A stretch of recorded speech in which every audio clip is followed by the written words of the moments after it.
जो भूगोल की हमारी घटना चक्र चल रही थी, उसमें हम भारत का भूगोल पढ़ रहे थे और भारत के भूगोल में हम कई चीज़ें पढ़ चुके थे। तो इसमें अब हम चालू करेंगे अपवाह तंत्र, यानी भारत का सामान्य परिचय हमने पढ़ लिया, भौतिक विभाजन पढ़ लिया, ठीक है। उसके बाद हमने भारत के केंद्र शासित प्रदेश वगैरह पढ़ लिया, भाषाएं पढ़ ली। अब हम जो प्रजातियां पढ़ लिया, अब हम अपना चालू करेंगे छठवां चैप्टर अपवाह तंत्र। अपवाह तंत्र में हम कई चीज़ें पढ़ेंगे। क्या क्या पढ़ेंगे, चलिए एक एक एक करके देख लेते हैं, फिर मैं इसको स्टार्ट। अपवाह तंत्र में हम पढ़ेंगे गंगा नदी का अपवाह तंत्र, गंगा नदी का अपवाह तंत्र, ब्रह्मपुत्रा नदी का अपवाह तंत्र, यानी जितनी भी हमारे भारत में नदियां हैं, दक्षिण भारत की जो नदियां हैं उनके बारे में पढ़ेंगे। और इसके साथ साथ अन्य नदियां पढ़ेंगे। और एक और टॉपिक है, नदियों के किनारे किनारे हमारे कौन कौन से महत्वपूर्ण शहर और नगर स्थित हैं उसके बारे में पढ़ेंगे। और लास्ट वाला जो छठवां टॉपिक पढ़ेंगे, प्रपात और झीलों के बारे में। तो चलिए हम शुरू करते हैं। इसके पहले जो टॉपिक है हमारा, गंगा नदी तंत्र के बारे में। तो सबसे पहले इसका नोट्स पढ़ने से पहले हम इसके क्वेश्चन पढ़ लेते हैं। करीब करीब 40-50 क्वेश्चन है, तो देख लेते हैं। जो हमारा पहला क्वेश्चन है वो कह रहा है, गंगा नदी किस चीज़ का उदाहरण है? तो पूर्ववर्ती अपवाह का उदाहरण है। यानी जैसे ये पर्वत श्रेणियाँ ऐसे बनी थी, तो गंगा नदी मान लीजिए उत्तराखंड में यहाँ से निकल रही है, ये उत्तराखंड ऐसे बह रही थी, तो बाद में पहले ये बना तो उसको काटते हुए आई, फिर ये बना तो इसको काटते हुए आई। इन्हीं को कहते हैं पूर्ववर्ती अपवाह।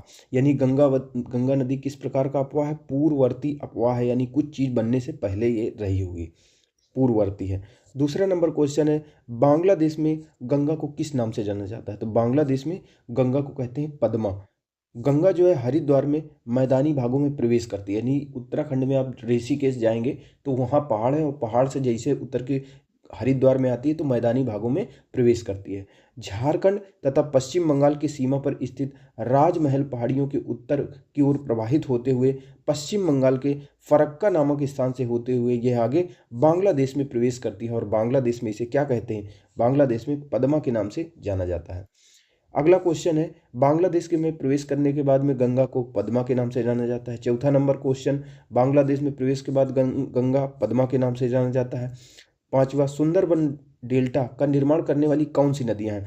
तो इधर से गंगा नदी ऐसे जाती है और इधर से ब्रह्मपुत्रा नदी आ रही होती है। अब ये इतना ज़्यादा अपने साथ मलबा लेके आती हैं कि इनका धारा नहीं बह पाती है, तो ऐसे धारा ऐसे छिटक छिटक ऐसे बहने लगती है, और बीच बीच में यहाँ मिट्टी जमा होती है, तो इससे बनता है डेल्टा।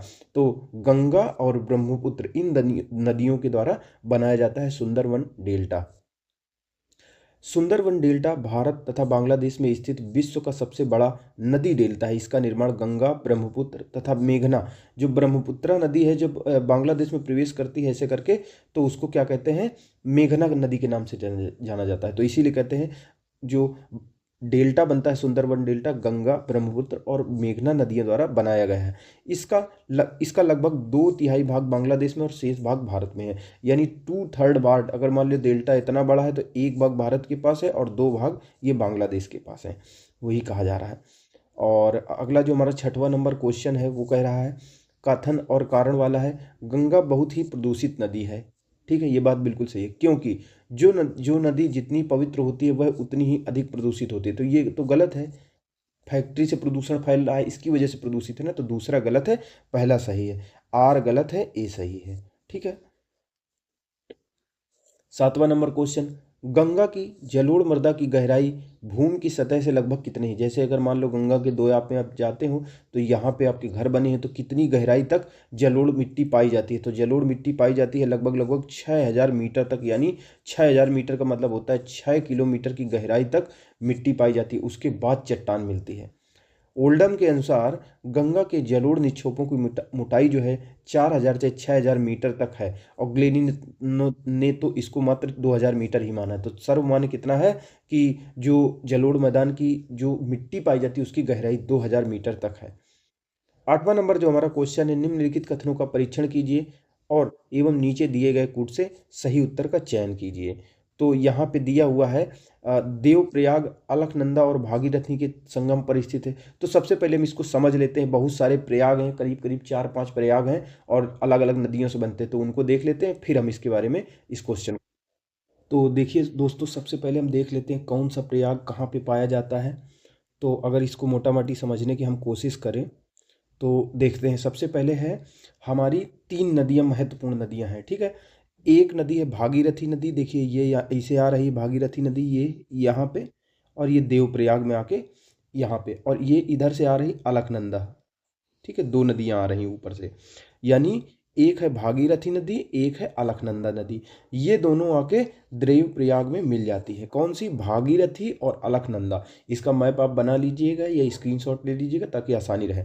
तो भागीरथी और अलकनंदा ये दोनों नदियाँ देवप्रयाग में आके मिल जाती हैं, ठीक है। और इसमें जो हमारी ये अलकनंदा नदी है, अलकनंदा नदी में ही एक नदी और केदारनाथ से ऊपर से निकलती है।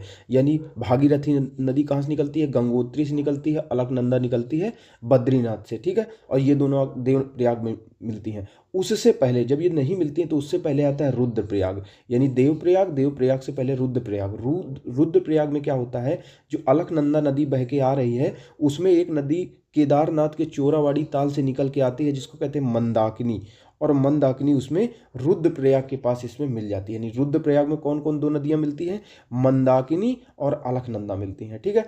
और ये जो हमारा मंदाकिनी नदी है जब केदारनाथ से निकलती है चोराबाड़ी ताल से, तो मंदाकिनी नदी जैसे ही आगे आती है तो काली गंगा यहाँ पे मिल जाती है। तो जहाँ पे काली गंगा मिलती है उसको कहते हैं सोनप्रयाग, ये नाम से जाना जाता है। तो अलकनंदा में ही और कौन सी नदी? धौली नदी भी मिलती है, पिंडार नदी मिलती है। जहाँ पे पिंडार नदी मिलती है वो हो जाता है कर्णप्रयाग।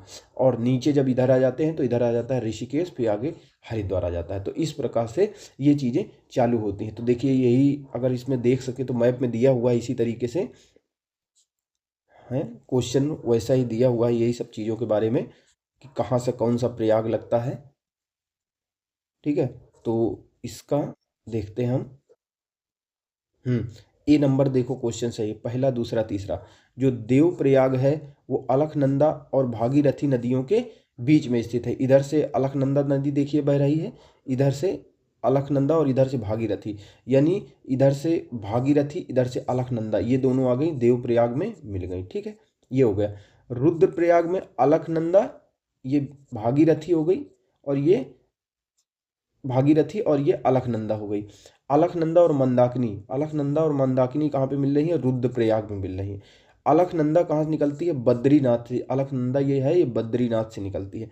केदारनाथ जो है आदि शंकराचार्य द्वारा स्थापित सबसे पीठ मत के रूप में जाना जाता है, ये गलत हो गया, ठीक है। तो इस तरह से ये सारी चीज़ें हो गई। स्पष्टीकरण देखिए दिया है, देवप्रयाग में भागीरथी अलकनंदा से मिलती है, यानी ये अलकनंदा आती है, इधर से भागीरथी आती है, दोनों मिल जाती हैं देवप्रयाग में, ठीक है। ऐसे कह रहा है। फिर कह रहा है रुद्रप्रयाग, जो इससे पहले देवप्रयाग से पहले रुद्रप्रयाग पड़ता है। रुद्रप्रयाग में मंदाकिनी नदी अलकनंदा से मिलती है, तो ये तो अलकनंदा थी, अब मंदाकिनी यहाँ पे आके मिल गई, मंदाकिनी हो गई, ठीक है। मंदाकिनी नदी मिल जाती है। अलकनंदा की अगर बात करें, ये जो अलकनंदा है नदी चमोली, टिहरी गढ़वाल, पौड़ी गढ़वाल, यानी टिहरी गढ़वाल और पौड़ी गढ़वाल जिले से होकर आकर बहती हैं। चमोली जिले की नगर पंचायत बद्रीनाथ अलकनंदा के तट पर अवस्थित है। ये इतना इंपॉर्टेंट नहीं है, आप पढ़ लीजिए इसको। चौथा नंबर क्या कह रहा है, चलिए पढ़ ही देते हैं कि चमोली जिले की नगर पंचायत बद्रीनाथ अलकनंदा के तट पर ही अवस्थित है। आदि शंकराचार्य द्वारा स्थापित जो 4 पीठ स्थापित किए गए थे उनमें से एक जोशी मठ बद्रीनाथ में स्थापित है, ना कि वहाँ पे स्थापित है, केदारनाथ में नहीं है, जोशी मठ में स्थापित है।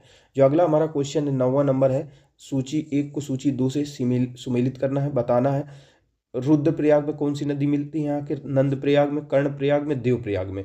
तो देवप्रयाग में 2 नदियां आकर मिलती हैं, कौन सी? अलकनंदा और भागीरथी। इधर से अलकनंदा आ रही होती है, इधर से भागीरथी आकर मिल रही होती हैं देवप्रयाग में, ठीक है। इससे पहले होता है रुद्रप्रयाग। रुद्रप्रयाग में इधर अलकनंदा नदी मिलती है आके, रुद्रप्रयाग, ये रुद्रप्रयाग है, इधर अलकनंदा और मंदाकिनी, अलकनंदा और मंदाकिनी नदी आके मिल जाती हैं। फिर है कौन सा, उसके बाद में होता है, चलिए इसको आंसर देख लेते हैं क्या दिया हुआ है। भागीरथी, अलकनंदा नदी, ठीक है। तो यहाँ पे आके ऐसे करके कौन सी नदी आके मिल जाती है? एक नदी है पिंडार नदी। तो पिंडार नदी ये है अलकनंदा, अलकनंदा में पिंडार नदी आके मिल जाती है। कौन सा प्रयाग हो गया? कर्णप्रयाग हो गए। यहाँ पे कर्णप्रयाग, यहाँ पे रुद्रप्रयाग, यहाँ पे देवप्रयाग। तो कर्णप्रयाग में अलकनंदा में पिंडार नदी मिल जाती है, तो कर्णप्रयाग में अलकनंदा और पिंडार नदी मिल जाती है। रुद्रप्रयाग में कौन? अलकनंदा और मंदाकिनी मिल जाती है। अलकनंदा और मंदाकिनी में बता। नंदप्रयाग, नंदप्रयाग जो है विष्णु और गंगा मंदाकिनी में मिलता है। तो इसका कौन सा आंसर चाहिए होगा? इसमें कोई आंसर नहीं दिया हुआ है, लेकिन इसका सही होगा। ठीक है, इसको बहुत अच्छी तरीके से याद कर लीजिएगा तो अच्छा रहेगा। कैसे? ठीक है। 10वां नंबर क्वेश्चन है, सूची एक को सूची दो से सम्मिलित कीजिए। जो स्थान दिए गए हैं और नदियों का संगम, ये बहुत इंपॉर्टेंट है। देखिए, सबसे पहले चालू होता है देवप्रयाग, रुद्रप्रयाग, देवप्रयाग, रुद्रप्रयाग, फिर कर्णप्रयाग, ऐसे करके चालू होता है देवप्रयाग। देवप्रयाग में सबसे पहले कौन सा मिलती है? देवप्रयाग में जो देवप्रयाग है उसमें दो नदियां आकर मिलती हैं।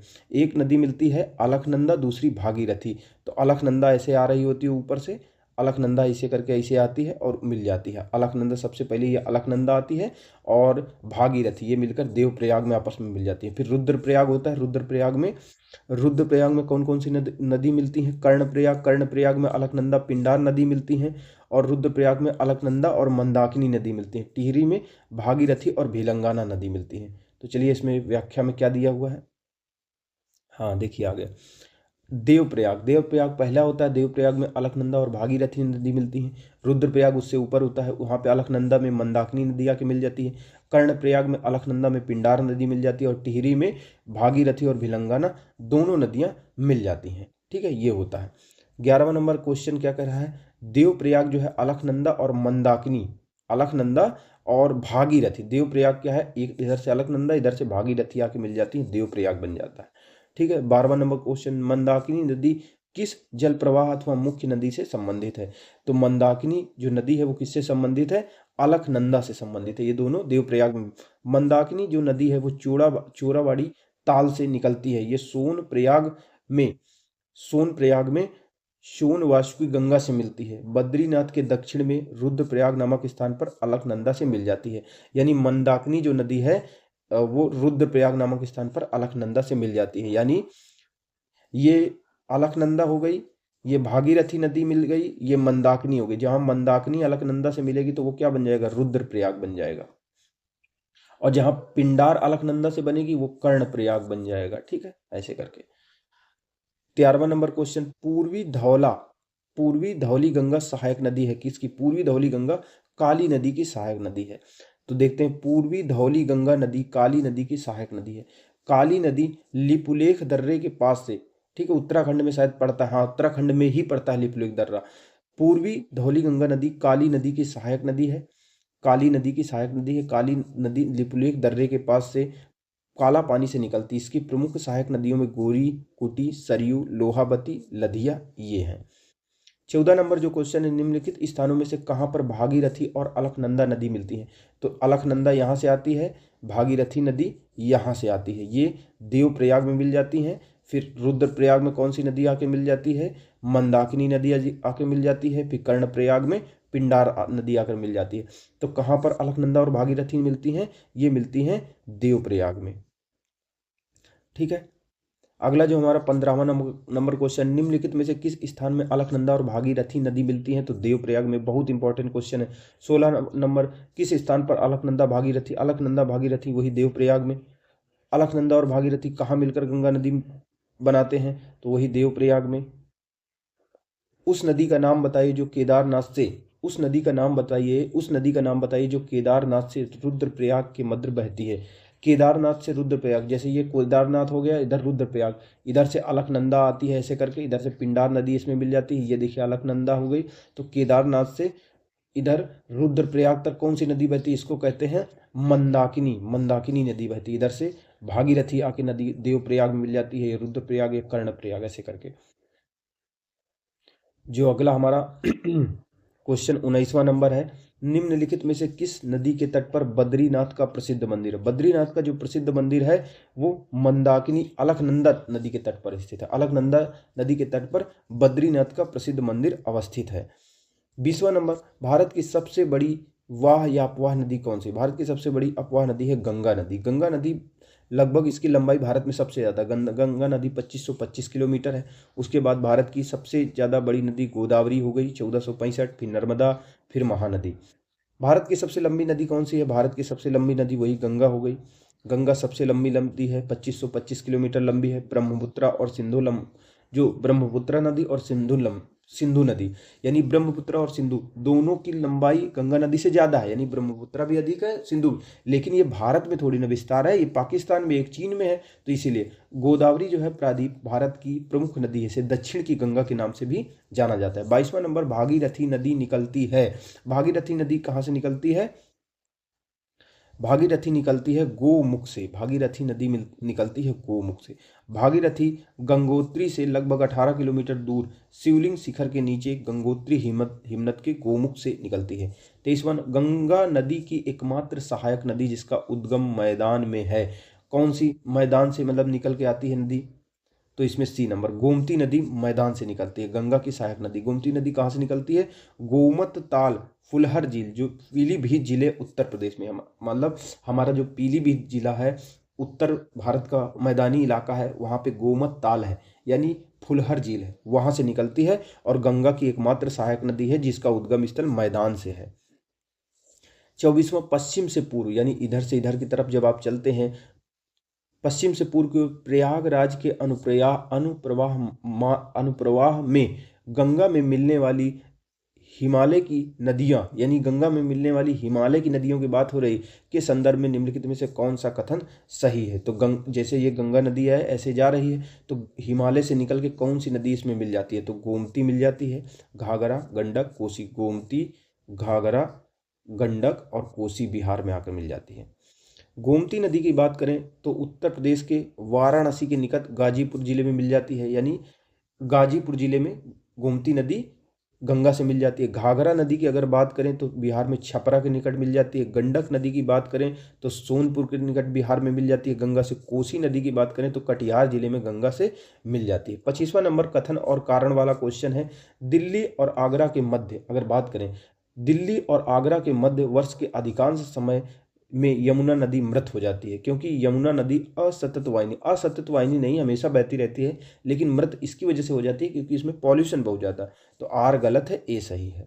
ठीक है, जो यमुना नदी क्या है, यमुना नदी का जो उद्गम है ये यमुनोत्री ग्लेशियर से, इसलिए हमेशा बहती रहती है।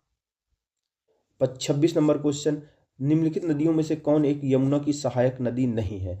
रामगंगा नदी यमुना की सहायक नदी नहीं है, बल्कि केन, बेतवा, चंबल ये सभी यमुना की सहायक। यमुना ऐसे बहती है तो केन, बेतवा, चंबल ऐसे करके बहती है, इससे आके मिल जाती है।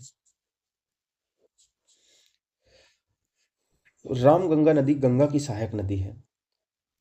अगला जो हमारा 27वां नंबर क्वेश्चन है वो कहता है 27वां, यमुना नदी का उद्गम स्थल कहाँ से? तो यमुना नदी निकलती है बंदर पूंछ से, यमुनोत्री गोमुख या यमुनोत्री हिमनद जिसको कहते हैं। यमुना नदी यमुनोत्री ग्लेशियर के बंदर पूंछ शिखर के पास से निकलती है या उद्गमित होती है। यमुना नदी की निम्नलिखित सहायक नदियों पर विचार कीजिए, उन्हें पश्चिम से पूर्व के क्रम में बताइए। यमुना है उसकी सहायक नदी है, ये गंगा की सहायक नदी है, तो इसकी सहायक नदियां पश्चिम से यानी इधर से इधर की ओर बढ़ने पर कौन कौन सी इसकी सहायक नदी हैं ऐसे करके। तो इसकी सहायक नदी अगर बात करें तो ये दिया हुआ, चलिए इसको देख लेते हैं, यही ज़्यादा सही रहेगा क्योंकि बहुत टेक्निकल क्वेश्चन है, इसको आता होगा तभी कर पाइएगा। तो चौथा ए नंबर क्या है, यमुना की सहायक नदियों में सबसे पश्चिम में कौन है? चंबल। चंबल के बाद सिंध, बेतवा, केन, यानी ये यमुना नदी है, चंबल, सिंध, बेतवा, केन, सोन ऐसे करके मिलती चली जाती है।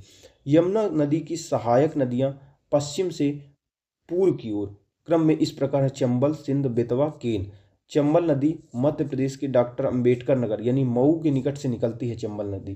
ठीक है, 29वां नंबर क्वेश्चन का है, निम्नलिखित में से कौन सी नदी यमुना नदी से नहीं मिलती? तो यमुना नदी से कौन सी? सोन नदी नहीं मिलती, सोन नदी मिलती है गंगा नदी से।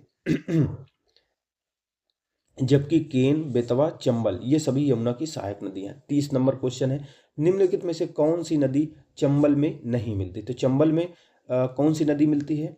सी, बेतवा नहीं मिलती है, बाकी चंबल की ही सहायक नदी है। चंबल में काली सिंध, पार्वती, छिपरा ये सभी मिल जाती हैं, यानी चंबल नदी की ही सहायक नदी छिपरा है, काली सिंध है, पार्वती है। बेतवा नदी अगर बात करें तो मध्य प्रदेश के विंध्य पर्वत श्रृंखला से निकलती है और यह हमीरपुर जिला जो हमारे उत्तर प्रदेश है उसके पास यमुना नदी से मिल जाती है। हमीरपुर वाले समझ जाएंगे कि बेतवा नदी उनके यहाँ ही यमुना नदी से मिलती है। बेतवा नदी कहाँ से निकलती है? तो बेतवा नदी विंध्यन पहाड़ियों से निकलती है। बेतवा नदी मिलती कहाँ है? बेतवा नदी यमुना से मिल जाती है। 33वां नंबर, इनमें गंगा की कौन सी सहायक नदी उत्तर वाहिनी है? यानी गंगा है और गंगा की सहायक नदी उत्तर वाहिनी है, यानी इधर की ओर बहती है। ये तो दक्षिण वाहिनी हो गई जो इधर से आके मिलेंगी। ये उत्तर वाहिनी कौन सी नदियां हैं? तो उत्तर वाहिनी नदी आ जाती है, कोसी नहीं होगी, कोसी ऊपर से ऐसे आती है। घाघरा भी नहीं होगी, वो भी ऊपर से आती है। सोन, सोन नीचे से होगी क्योंकि सोन अमरकंटक के पठार से निकलती है। अमरकंटक के पठार से नर्मदा नदी इधर की तरफ बहती है तथा सोन नदी इधर से इधर की तरफ बहती है, तो सोन हो जाएगा। अमरकंटक पहाड़ी से निकलने वाली सोन गंगा के दक्षिणी तट यानी दाहिने तट की मुख्य सहायक नदी है, जो पठार के किनारे पर जल प्रपातों की एक श्रृंखला बनाते हुए आगे की ओर बढ़ती है, उत्तर की ओर। 34वां, निम्नलिखित में से कौन सी नदी गंगा नदी के बाएं से नहीं मिलती? देखिए, ये बायां हिस्सा हो गया, ये दायां हिस्सा हो गया। ऐसे करके जब आप इधर की ओर नदी जा रही है, जब कोई व्यक्ति इधर की ओर जा रहा है तो क्या होगा? दायां इधर होगा, बायां इधर होगा। तो कह रहा कौन सी नदी गंगा नदी में बाएं से नहीं मिलती? तो घाघरा बाएं से मिलती है, इधर से मिल जाती है, ठीक है। सोन बाएं से नहीं मिलती, ये दाएं से मिल जाती है, ठीक है। 35वां, कौन सी श्रेणी यमुना और सोन के मध्य जल विभाजक का कार्य करती है? यानी कौन सी श्रेणी, श्रेणी का मतलब होता है पर्वत की ऐसी श्रेणी होती है।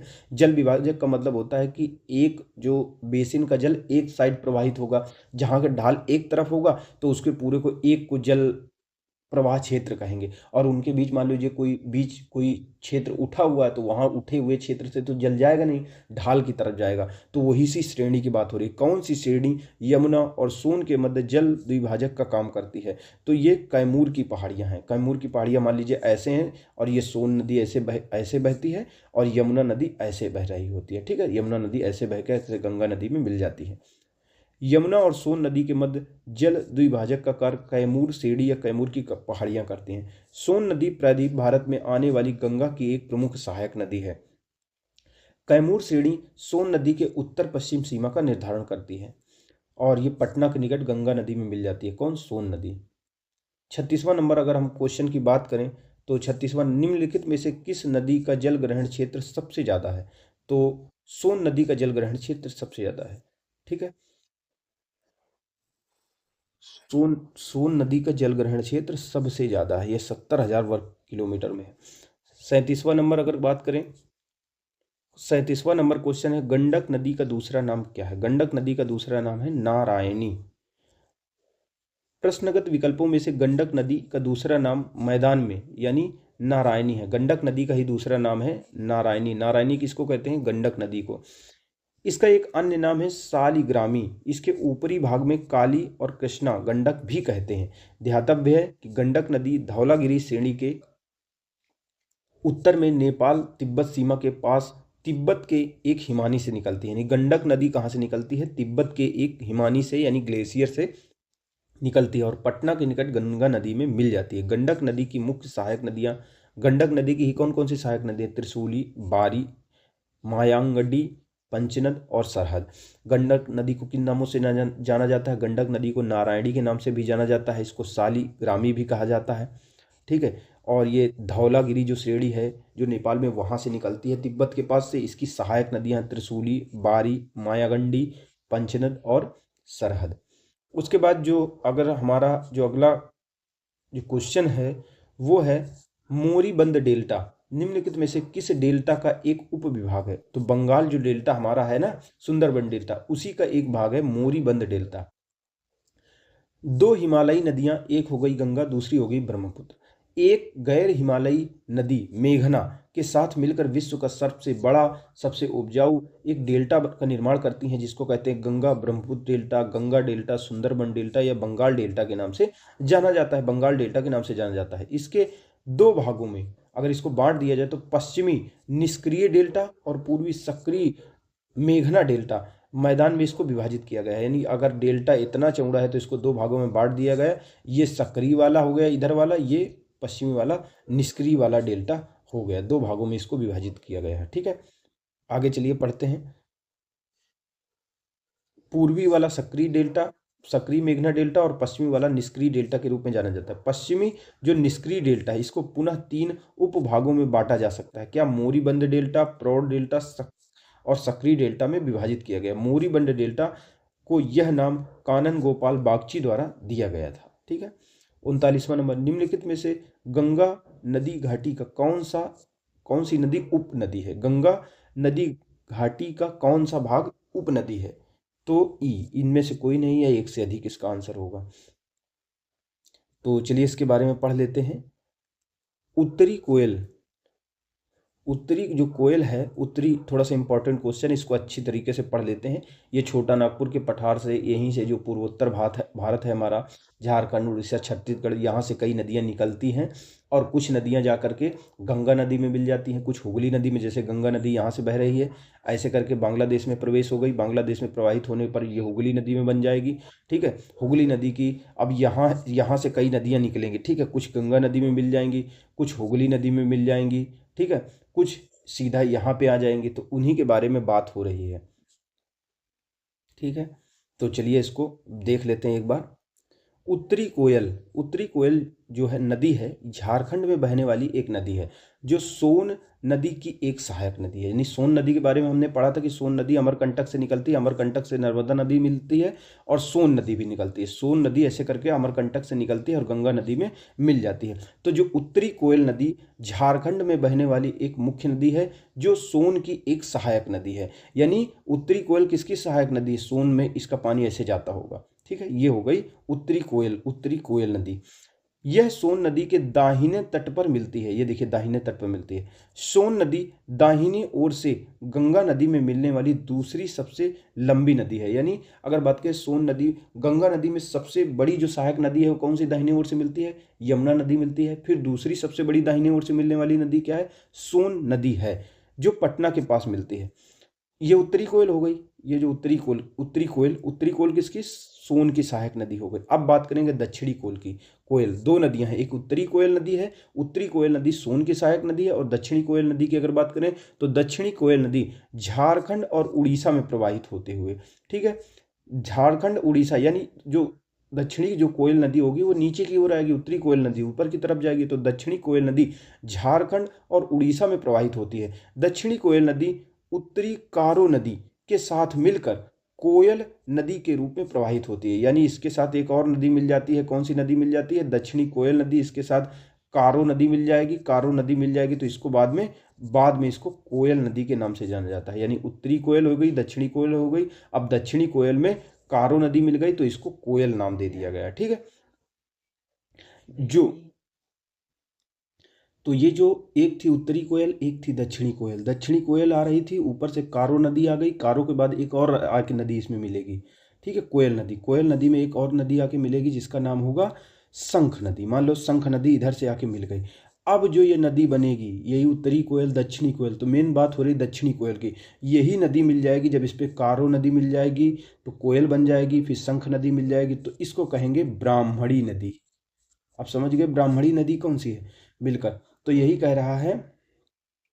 आगे चल के क्या होता है, उड़ीसा के राउरकेला के पास जो दक्षिणी कोयल नदी है, दक्षिणी कोयल नदी में पहले मिली आके कौन सी नदी मिल गई? कारो नदी मिल गई। दक्षिणी कोयल नदी में कारो नदी आके मिल गई। फिर इस पे आके मिल गई शंख नदी। जब शंख नदी मिलकर आगे आ गई तो इसको कहेंगे ब्राह्मणी नदी। ठीक है। ब्राह्मणी नदी के नाम से इसको जाना जाएगा। फिर आगे देखिए, जो अगला पॉइंट है वो क्या कह रहा है, बराकर नदी के बारे में बात करें। बराकर नदी दामोदर नदी की मुख्य सहायक नदी है, जो झारखंड के कोडरमा पठार से निकलकर हजारीबाग होते हुए दामोदर में मिलती है। दामोदर निचली गंगा बेसिन में हुगली नदी से मिलती है। दामोदर नदी बेसिन गंगा नदी बेसिन का उपबेसिन है, यानी गंगा नदी बेसिन का ही एक बेसिन है। इस प्रकार बराकर और उत्तरी कोयल नदी गंगा नदी की उप नदियां हैं। ठीक है। तो क्वेश्चन क्या कह रहा था? क्वेश्चन ये कह रहा था कि निम्नलिखित में से गंगा नदी घाटी का कौन सी उपनदी है या उपभाग है? तो कई सारी हैं, इसीलिए इसको ई वाला क्वेश्चन हो जाएगा इसमें। जो 40वां नंबर हमारा क्वेश्चन है वो कह रहा है, बिहार राज्य में गंगा कितने जिलों से होकर जाती है? यानी बिहार में जब गंगा नदी जाती है तो आसपास कितने जिले हैं? तो 12 जिले आते हैं। वो कौन कौन से जिले हैं, चलिए एक बार देख लेते हैं। बिहार के 12 जिले गंगा नदी के किनारे पड़ते हैं।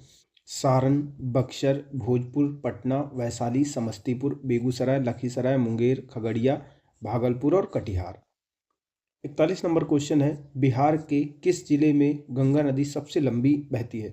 तो पटना जिले से सबसे ज़्यादा दूरी तय करती है, यानी 99 किलोमीटर जो दूरी है बिहार के 12 जिलों से होकर गुजरती है और 99 किलोमीटर पटना से होकर जाती है, जो सबसे ज़्यादा लंबाई है। दूसरे स्थान पर आता है भागलपुर। 42वां नंबर क्वेश्चन है, निम्नलिखित में से कौन सी एक नदी भारतीय गंगा नदी बेसिन का हिस्सा नहीं है? तो भारतीय गंगा नदी बेसिन का हिस्सा पुनपुन, अजय, और कौन सी नदी है गंगा नदी बेसिन का हिस्सा नहीं है? जलांगी और जोंक। तो जोंक नदी गंगा नदी बेसिन का हिस्सा नहीं है। तो चलिए व्याख्या में समझ आएगा। जो जोंक नदी है वो महानदी बेसिन का हिस्सा है, ठीक है। महानदी जो है वो जिधर उड़ीसा वगैरह है, पूर्वोत्तर, जो हमारा पूर्वोत्तर भारत जो पूर्वी भारत है वहाँ पे बहती है। तो जोंक नदी महानदी बेसिन का हिस्सा है, जो कि महानदी की सहायक नदी, यानी जोंक नदी किसकी सहायक नदी है? वो महानदी की सहायक नदी है। उड़ीसा और छत्तीसगढ़ राज्यों से होकर ये जो जोंक नदी है प्रवाहित होती है। अगर बात करें पुनपुन की, अजय की, जलांगी की, तो ये नदी गंगा नदी बेसिन का हिस्सा है, यानी पुनपुन हो गई बिहार साइड, अजय, जलांगी, ये नदियाँ गंगा नदी बेसिन का हिस्सा हैं। पुनपुन की बात करें, इसका प्रवाह कहाँ होता है? झारखंड और बिहार में है। अजय नदी का प्रवाह बिहार में है, झारखंड और पश्चिम बंगाल में है। जलांगी नदी का प्रवाह पश्चिम बंगाल में होता है। 43वां नंबर क्वेश्चन, निम्नलिखित में से कौन सी नदी उत्तर प्रदेश राज्य से होकर नहीं प्रभावित होती? तो उत्तर प्रदेश राज्य से प्रभावित नहीं होती है सी, गंडक नदी उत्तर प्रदेश से प्रवाहित होकर नहीं जाती है। बाकी सारी उत्तर प्रदेश से होकर जाती हैं, चाहे शारदा हो, हिंडन हो, सोन हो, ठीक है। तो गंडक नदी नहीं जाती। गंडक नदी उत्तर प्रदेश राज्य से प्रवाहित नहीं होती है। यह नदी नेपाल से निकलकर बिहार में प्रवेश करती है, सोनपुर, पटना के निकट गंगा से मिल जाती है। लेकिन अगर बात करें जो गंडक नदी है वो उत्तर प्रदेश में नहीं बहती है, ये नेपाल से निकलती है और बिहार में आकर के सोनपुर के निकट पटना में मिल जाती है। इसके बाद अगर बात करें सोन, हिंडन, शारदा, ये सब नदी उत्तर प्रदेश राज्य से ही होकर प्रवाहित होती है। 44वां नंबर क्वेश्चन, निम्नलिखित में से कौन सी नदी फतुहा के पास गंगा से मिलती है?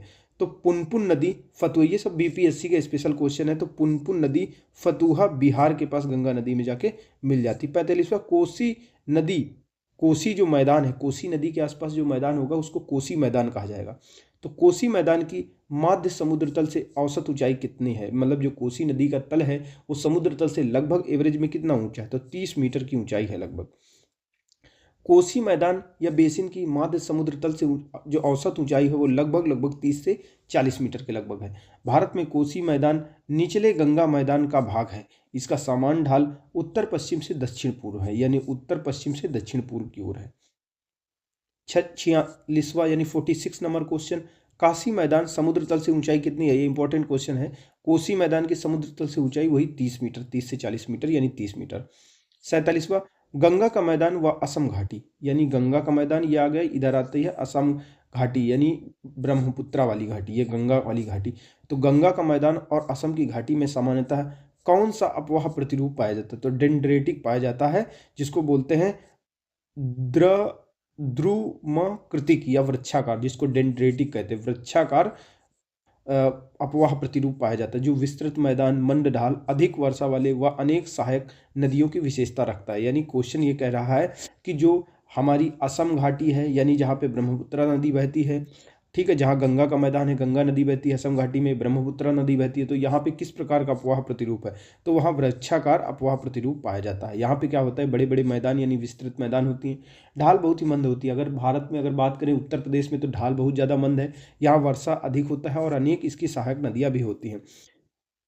व्याख्या देखते हैं, गंगा, ब्रह्मपुत्रा नदी, असम घाटी, सिंधु नदी तंत्र, ठीक है, महानदी और गोदावरी, ये सामान्यतः वृक्ष के समान जाल वाले जल अपवाह प्रतिरूप इनमें पाया जाता है, जो विस्तृत मैदान, मंद ढाल, अधिक वर्षा व अनेक सहायक नदियों की विशेषता रखते हैं। यह प्रारूप द्रमाकृतिक प्रतिरूप या डेंड्रेटिक प्रतिरूप या वृक्षानुमा प्रतिरूप कहलाता है। यह पैटर्न उन क्षेत्रों में विकसित होता है जहां धारा के नीचे की चट्टान की कोई विशेष संरचना नहीं होती है। धाराएं सभी दिशाओं में समान रूप से आसानी से फैल जाती हैं।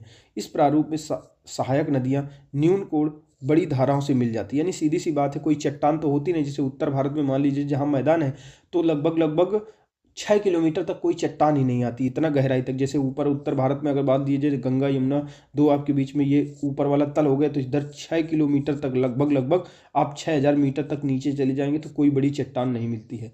ठीक है, तो इसीलिए यहाँ पे जब नदी बहती है तो किधर भी तरफ मुड़ सकती है, अगर जिस तरफ पानी आ गया, ढाल आ गया। ठीक है, तो इस तरह हमारा ये चैप्टर खत्म।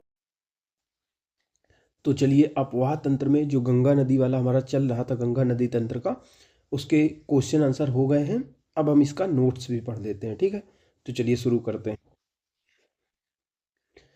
हिमालय की नदियां पूर्ववर्ती अपवाह का उदाहरण होती हैं। ये हिमालय के उत्थान के क्रम में निरंतर अपर्दन का कार्य करती रही हैं। इनके द्वारा गार्ज, महाखड्ड आदि का निर्माण किया जाता रहा है। इस प्रकार की नदियां सिंधु, सतलज, गंगा, ब्रह्मपुत्र आदि हैं। हिमालय की नदियां पूर्ववर्ती हैं, यहाँ पे कहा जा रहा है, यानी पहले से बहती आई हैं। और हिमालय जब बन रहा था, उत्थान होता रहा था, तो निरंतर इसका अपर्दन करती रही हैं, काटती रही हैं, और काट काट के निकले। भाई मान लीजिए हिमालय नदी ऐसे बह रही है, ठीक है, ये सिंधु नदी ऐसे बह रही है, सतलज ऐसे बह रही है, ब्रह्मपुत्र ऐसे बह रही है। अब यहाँ पे क्या हो रहा है, ये बह रही हैं, हिमालय बन रहे हैं, महान हिमालय ऐसे बना बना धीरे। अब हिमालय तुरंत तो बन नहीं जाएगा, धीरे धीरे धीरे धीरे बनेगा। तो जितना बनेगा उतना काटती चली जाएगी नदी, उतना काट देगी, अपवर्दन के द्वारा काट देगी।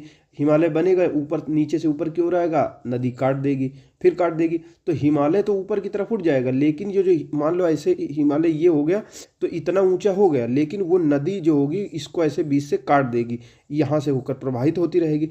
तो ये इसी को कहते हैं गहरे गार्ज और महाखड्ड वगैरह का निर्माण करती रहती हैं। इस प्रकार की नदियाँ कौन कौन सी नदियाँ हैं, इनको पूर्ववर्ती नदी भी कहा जाता है। तो वही पॉइंट यहाँ पे कहा गया है, हिमालय नदियां पूर्ववर्ती अपवाह का उदाहरण है। ये हिमालय के उत्थान के क्रम में जब हिमालय उठ रहा था धीरे धीरे, तो ये धीरे धीरे उसको काटती भी रही, और इसीलिए काटते काटते गार्ज, महाखंड इसका निर्माण किया। इस प्रकार की नदियां जैसे सिंधु नदी, सतलज और गंगा हैं। फिर गंगा के बारे में पढ़ेंगे तो गंगा जो हमारी नदी है वो भारत की सबसे लंबी नदी है, यानी भारत में प्रवाहित होने वाली। ऐसे तो ब्रह्मपुत्र और सिंधु भी नदी लंबी है, लेकिन उनका बहुत सारा भाग भारत में प्रवाहित नहीं होता है। इसलिए भारत की सबसे लंबी नदी की बात आएगी तो गंगा ही हो जाएगी, जिसकी लंबाई 2525 किलोमीटर है। ये उत्तराखंड से निकलती है, गंगोत्री हिमनद से या हिमानी से। हिमानी के गोमुख से भागीरथी के नाम से जाना जाता है, यानी सबसे पहले ये उत्तराखंड में निकलती है। टिहरी में भीलंगाना नदी इसमें आके मिल जाती है, और देवप्रयाग में अलकनंदा नदी इसमें आकर मिल जाती है। यानी इसकी जो उत्पत्ति होती है गंगा नदी की भागीरथी नदी के रूप में होती है। ठीक है, गंगा की उत्पत्ति गंगोत्री हिमनद से होती है। गोमुख से गंगोत्री हिमनद के, यानी गंगोत्री कोई ग्लेशियर है उसके गोमुख से होती है, यानी कई सारे मुख होंगे तो एक गंगोत्री ग्लेशियर है, उसके कई सारे मुंह है, उसमें गोमुख से भागीरथी के नाम से ये निकलती है। और भागीरथी के नाम से मान लीजिए ये गंगा, ये गोमुख है, गंगोत्री गोमुख है, ये गंगोत्री है, ग्लेशियर है, यहाँ गोमुख से इसे निकल रही है। ठीक है, अब ये आगे ऐसे करके मान लीजिए बढ़ी नदी, तो यहाँ पे क्या हुआ, आगे टिहरी, टिहरी एक जगह है, टिहरी जगह में भीलंगाना इसमें आके नदी ऐसे करके मिल जाएगी। ठीक है, और देवप्रयाग आगे, टिहरी ये टिहरी हो गई, यहाँ पे भीलंगाना नदी आगे मिल गई। आगे देवप्रयाग है, देवप्रयाग में यहाँ से कौन सी, अलकनंदा नदी आकर मिल जाती है देवप्रयाग में। ठीक है, तो वही यहाँ पे कहा जा रहा है, टिहरी में भीलंगाना नदी, टिहरी में यानी टिहरी में भीलंगाना नदी इसी पे आके मिल जाती है, और देवप्रयाग में अलकनंदा नदी आकर मिल जाती है। भागीरथी और अलकनंदा का संयुक्त रूप ही गंगा कहलाता है। यानी ये जो इसके बाद में जब ये भागीरथी नदी और अलकनंदा नदी दोनों आके जब आगे जाती है तो ऋषिकेश हो जाता है, और वहीं पे गंगा, आप घूमने जाइए कभी ऋषिकेश, फिर हरिद्वार, ऐसे करके। तो इन दोनों जो नदियां होती हैं भागीरथी और अलकनंदा, इन दोनों के मिलने से ही गंगा बनती हैं। ठीक है, गंगा हरिद्वार में मैदानी भागों में प्रवेश करती है। ठीक है, हरिद्वार में मैदानी भागों में प्रवेश करती है। जो अगला हमारा पॉइंट है वो, जब गंगा आगे बढ़ते हुए बिहार, छत्तीसगढ़, झारखंड यहाँ प्रवेश करती है तो उसके बारे में। तो गंगा झारखंड की सीमा पर राजमहल की पहाड़ियों के उत्तर की ओर प्रवाहित होते हुए पश्चिम बंगाल के जो फरक्का नामक स्थान है यहाँ से होते हुए बांग्लादेश में प्रवेश कर जाती है। जब बांग्लादेश में प्रवेश कर जाती है तो जैसे ही बांग्लादेश में इंटर करेगी, जैसे मान लो ये है बांग्लादेश, ठीक है, ये है बांग्लादेश, ऐसे करके बांग्लादेश बना हुआ है। ठीक है, ये है बांग्लादेश। तो बांग्लादेश बना हुआ है तो नदी ऐसे प्रवेश करेगी, फिर इसमें मिलेगी ब्रह्मपुत्रा। तो जैसे यहाँ पे प्रवेश आ गई तो यहाँ पे हम गंगा इसको कह रहे हैं, यहाँ पे इसको कहेंगे पद्मा। और जब ये नदी इसमें मिल जाती है, ठीक है, तो ये नदी मेघना हो जाती है।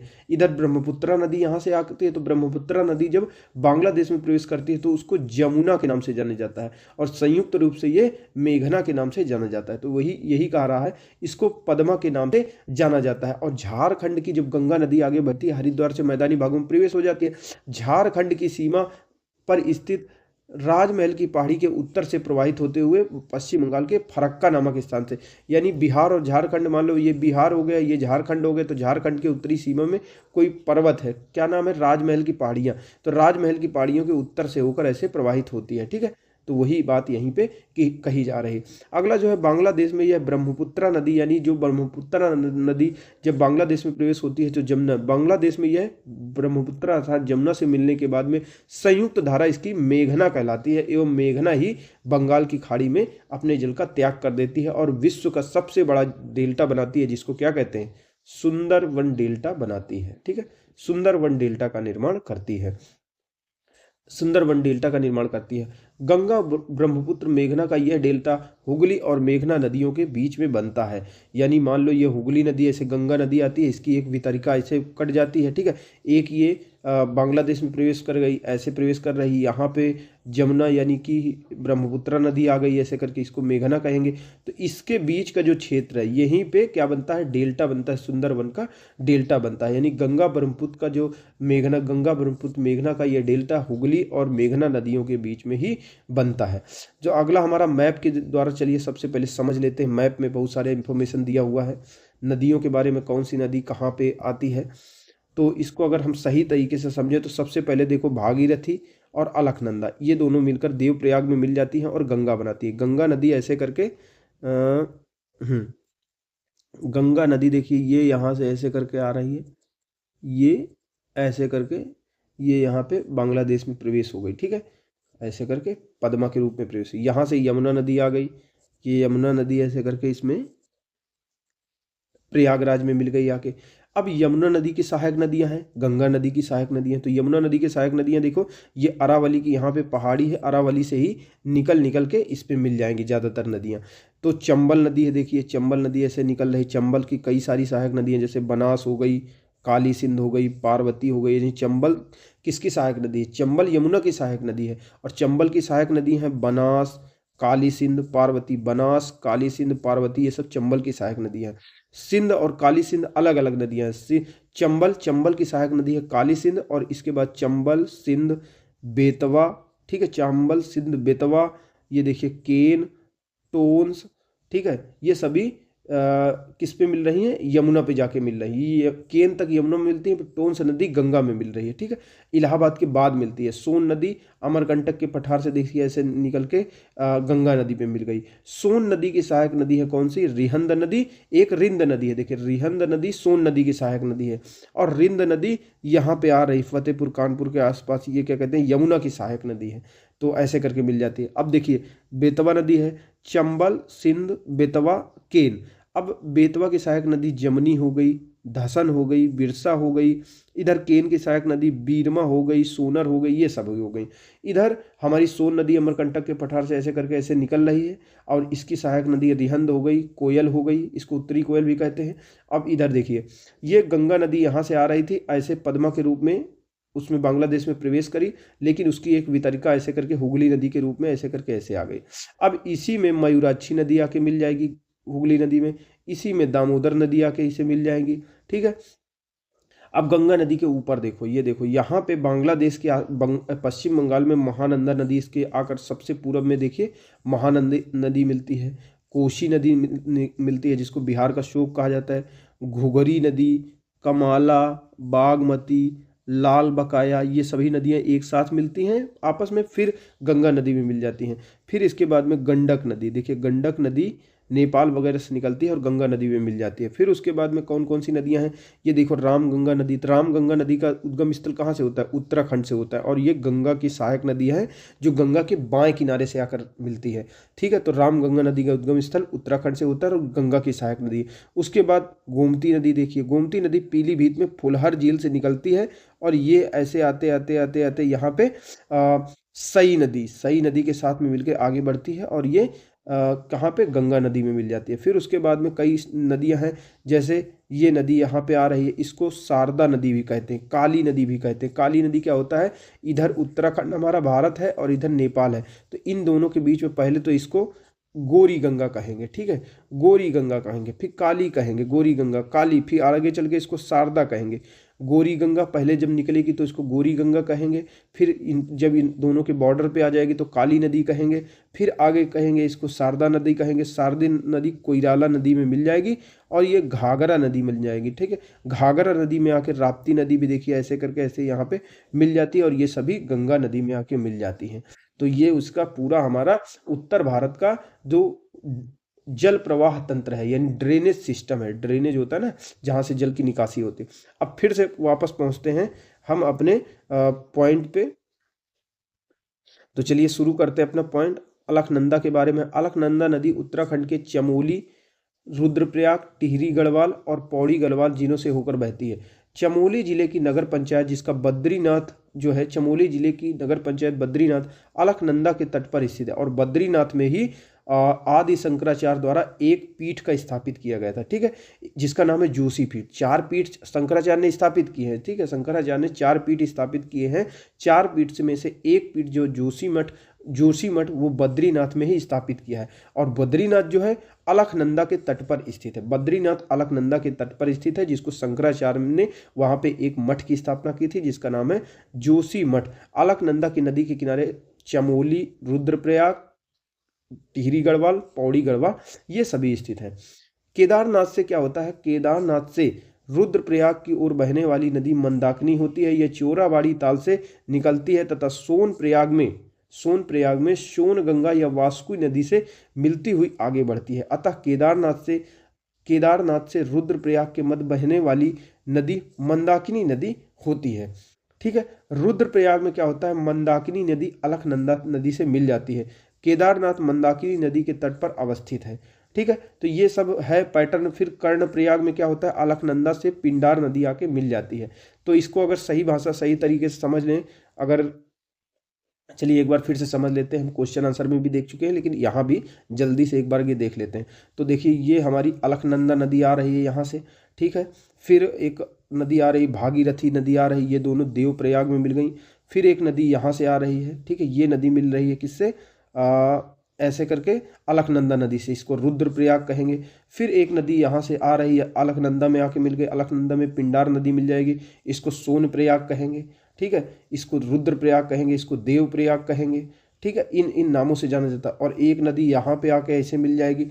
तो देखिए इसको देखिए, अलकनंदा नदी उत्तराखंड के ये अलकनंदा नदी है, उत्तराखंड के चमोली, रुद्रप्रयाग, टिहरी, पौड़ी गढ़वाल जिलों से होकर बहती है। चमोली जिले की नगर पंचायत बद्रीनाथ, यानी बद्रीनाथ अलकनंदा नदी के तट पर स्थित है। शंकराचार्य ने यहीं पर 4 पीठों में से एक पीठ की स्थापना की थी। उसके बाद बात करें केदारनाथ में रुद्रप्रयाग की ओर, केदारनाथ से रुद्रप्रयाग की ओर बहने वाली मंदाकिनी नदी। तो केदारनाथ से शुरू होती है ये मंदाकिनी नदी, ये बीच में बह रही मंदाकिनी नदी केदारनाथ से शुरू होती है। केदारनाथ मंदिर आपने देखा होगा, वहीं पे बाढ़ आई थी। तो केदारनाथ से चालू होती है मंदाकिनी नदी। केदारनाथ से ये रुद्रप्रयाग की ओर देखिए बहती है मंदाकिनी नदी। ये चोराबाड़ी ताल से निकलती है, यानी जो मंदाकिनी नदी कहाँ से निकलती है, चोराबाड़ी ताल से निकलती है। ठीक है, मंदाकिनी नदी निकलती है, एक सेकेंड, हाँ मंदाकिनी नदी निकलती है चोराबाड़ी ताल से। तो ये जो मंदाकिनी नदी ये आ रही है, ये निकलती है यहाँ पे है चोराबाड़ी ताल, उससे निकलती है। ठीक है, चोराबाड़ी ताल से ये निकलती है, चोराबाड़ी ताल से निकलती है और सोनप्रयाग में सोन गंगा या वासुकी से मिल जाती है। तो यहीं पे कहीं सोनप्रयाग है, सोनप्रयाग में गंगा जो है ये मंदाकिनी नदी से कौन सी नदी मिल जाती है, सोन गंगा नदी आकर मिल जाती है सोनप्रयाग में। यानी यहाँ जो स्थान है वो सोनप्रयाग है। यहाँ पे सोन नदी आके, यानी इसी में मंदाकिनी में ही सोन नदी मिल गई, तो सोन गंगा नदी मिल गई, तो उसको सोनप्रयाग कहेंगे। ठीक है, अतः केदारनाथ से इसको अच्छे से देख लीजिए, केदारनाथ से, ये केदारनाथ है, केदारनाथ से रुद्रप्रयाग, ये रुद्रप्रयाग है, केदारनाथ से रुद्रप्रयाग के मध्य प्रवाहित होने वाली मंदाकिनी नदी है। रुद्रप्रयाग में मंदाकिनी अलकनंदा नदी से मिल जाती है। देखिए रुद्रप्रयाग में मंदाकिनी जो है, रुद्रप्रयाग ये है, रुद्रप्रयाग में मंदाकिनी जो ये नदी बह रही है वो अलकनंदा नदी से मिल जाती है। ठीक है। केदारनाथ, फिर ऊपर की बात करें, ये हो रहा है यहाँ पे केदारनाथ की बात। केदारनाथ मंदाकिनी नदी के तट पर, केदारनाथ मंदाकिनी नदी के तट पर स्थित है। कर्णप्रयाग में क्या होता है, अलकनंदा नदी से पिंडार नदी आके मिल जाती है। ये देखिए ये कर्णप्रयाग यहाँ पे कह रहे थे, कर्णप्रयाग, ये अलकनंदा है, अलकनंदा नदी से पिंडार नदी आके मिल गई, इसको कहते हैं कर्णप्रयाग। ठीक है। तो अब इसको हम देख लेते हैं, बहुत इंपॉर्टेंट है, मतलब एक बार ये आप मैप वैप बना के देखोगे ना तो सीख जाएंगे। ये थोड़ा सा आते हैं क्वेश्चन ऐसे। अलकनंदा शिवलिंग शिखर, अलकनंदा जो है वो शिवलिंग शिखर के उत्तर पूर्वी भाग में अलकापुरी स्थित सतोपंथ शिखर के हिमनद से निकलती है। हिमालय से निकलने वाली बहुत सी नदियां आकर गंगा नदी में मिल जाती है, जिनमें से कुछ प्रमुख नदियां कौन कौन सी हैं। हिमालय से निकल करके, यानी हिमालय ये हो गया तो यहीं से निकल के ऐसे करके नदी आके मिल जाएगी, ये गंगा प्रवाहित हो रही, ऐसे करके ऐसे मिलती चली जाएंगी। तो हिमालय से निकल करके उसके बाएं छोर से बहुत सारी नदियां आके मिल जाती है। तो कौन कौन सी नदी मिलती है, रामगंगा, शारदा, घाघरा, गंडक, कोसी, यमुना, ये सभी नदी नहीं मिल जाती है। यमुना नदी हिमालय के बंदरपूछ के शिखर के निकट यमुनोत्री हिमनद से निकलती है, यानी बंदरपूछ एक कोई शिखर है, वहीं पे है यमुनोत्री ग्लेशियर, उसी से निकलती है। और यह गंगा के दाहिने किनारे के समानांतर बहती है और प्रयागराज में मिल जाती है, इलाहाबाद में आके उससे मिल जाती है। शारदा नहर की बात करें, ये कुमाऊं हिमालय में मिलाम हिमानी से निकट यानी शारदा नहर की बात करें, इसी शारदा नहर की बात हो रही है। इसी शारदा नहर को पहले कहेंगे गौरी गंगा, उत्तराखंड में निकलेगी, इसको कहेंगे गौरी गंगा। फिर जहाँ पे उत्तराखंड और उत्तराखंड और नेपाल के बॉर्डर के पास बहेगी तो काली नदी कहेंगे। ठीक है। फिर इसको शारदा नदी कहेंगे, फिर ये जाकर के उससे घाघरा नदी में जाके मिल जाती है। तो शारदा नहर की नदी की बात करें, ये कहाँ से निकलती है, उत्तराखंड में कुमाऊं हिमालय, कुमाऊं हिमालय कहते हैं, उत्तराखंड में हिमालय को कुमाऊं हिमालय कहते हैं। तो शारदा नदी कुमाऊं हिमालय में मिलाम ग्लेशियर या मिलाम, शारदा नदी कहाँ से निकलती है, मिलाम ग्लेशियर से निकलती है। कौन से, काला पानी के निकट से निकलती है और इसको प्रारंभ में गौरी गंगा कहते हैं। और फिर जब ये भारत और नेपाल की सीमा में बहती है तो काली नदी कहते हैं। उत्तर प्रदेश के बहराइच जिले में घाघरा नदी से आकर मिल जाती है। फिर बात करें कोसी नदी की बात करें तो कोसी नदी नेपाल हिमालय से निकलकर गंगा नदी में मिल जाती है और बहुत ज़्यादा मार्ग बदलती है, भीषण इससे तबाही आती है, इसके कारण इसको बिहार का शोक कहा जाता है। फिर गंडक नदी की बात करें आगे, ये नेपाल हिमालय से निकलकर पटना के निकट सोनपुर में गंगा नदी से मिल जाती है। जो त्रिवेणी नहर है वो गंडक नहर से ही निकाली गई है और उसी से उसको पानी मिलता है। यानी त्रिवेणी नहर किससे निकाली गई है, त्रिवेणी नहर जो है वो गंडक नदी से ही निकाली गई, उसी से उसको पानी मिलता है। अगर बात करें रामगंगा नहर नदी की, तो रामगंगा जो नहर है, देख लीजिए ये है रामगंगा, ये देखिए रामगंगा है, ये गंगा इसमें आके ऐसे मिल जाती है। उत्तराखंड से रामगंगा नदी निकलती है। तो चलिए फिर से देखते हैं एक बार की, अरे सॉरी, रामगंगा, हाँ, रामगंगा नदी का उद्गम कहाँ से होता है, उत्तराखंड राज्य के चमोली जिले में स्थित गैरसैंण के निकट से होता है। यमुना नदी की अगर बात करें, यमुना नदी जो हमारी है यमुनोत्री हिमनद, यमुना नदी यमुनोत्री हिमनद के बंदरपूछ के शिखर के पास से उद्गमित होती है। इसकी प्रमुख सहायक नदी, यानी यमुना नदी की प्रमुख सहायक नदी में चंबल, बेतवा, केन ये सभी होती हैं। देख लीजिए मैप में दिया हुआ है, ये यमुना नदी है, चंबल, सिंध, बेतवा, केन ये सभी इसी की सहायक नदी हैं, यमुना नदी की सहायक नदी है। ठीक है, यमुना नदी की सहायक नदी है। अमरकंटक अगला पॉइंट है, अमरकंटक के पठार से निकलने वाली सोन गंगा के दक्षिणी तट की मुख्य सहायक नदी है, जो पठार के किनारे पर जल प्रपातों की एक श्रृंखला बनाती हुई उत्तर की दिशा की ओर बहती है तथा पटना के निकट गंगा नदी से मिल जाती है।